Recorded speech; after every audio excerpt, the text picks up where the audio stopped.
Tanzania imeshiriki katika jukwaa hili la utambuzi wa viashiria vya hatarishi, lakini namna ambavyo kukabiliana na majanga duniani.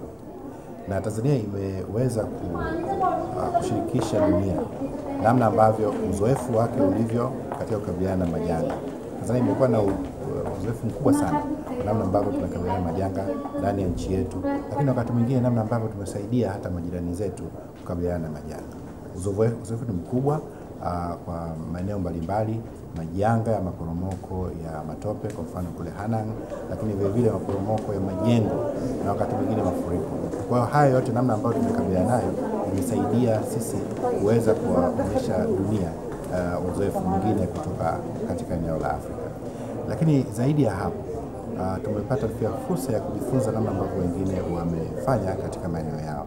Lakini misingi mikubwa ambayo imetengenezwa na serikali kuanzia katika kuweka sera, mifumo, lakini ile mikakati na namna ambavyo tunashirikisha jamii imeweza kuvutia sana wadau mbalimbali kujifunza kutoka nchini kwetu. Tunaelekea katika kuhakikisha kwamba tunakuwa na kituo cha umahiri ya namna ya kukabiliana na majanga Tanzania. Hii tunataka kulifanya na wenzetu wako tayari kushirikiana na sisi, lakini vile kuja kujifunza kwetu namna ambavyo tumeweza kufikia hatua hii. Serikali imejenga kituo cha ufuatiliaji wa mwenendo wa majanga pale katika mji wa serikali Mtumba, na hii ni hatua kubwa sana. Si nchi nyingi za Afrika au Afrika Mashariki ambao wameweza kufikia hatua hii.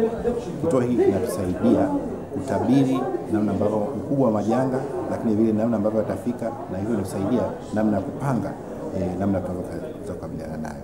Ni kituo kikubwa na kizuri sana na cha kisasa.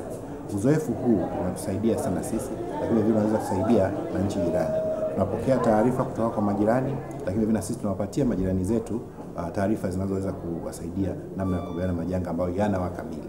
Kwa hiyo Tanzania tumepiga hatua kubwa sana, na kwa hiyo dunia katika mkutano huu imevutiwa na uzoefu wetu na wako tayari kushirikiana nasi kuendeleza kituo hiki, lakini vile kuja kujifunza namna ambavyo tunaweza kukiendesha kituo hiki na pia namna ambavyo tumekiendeleza.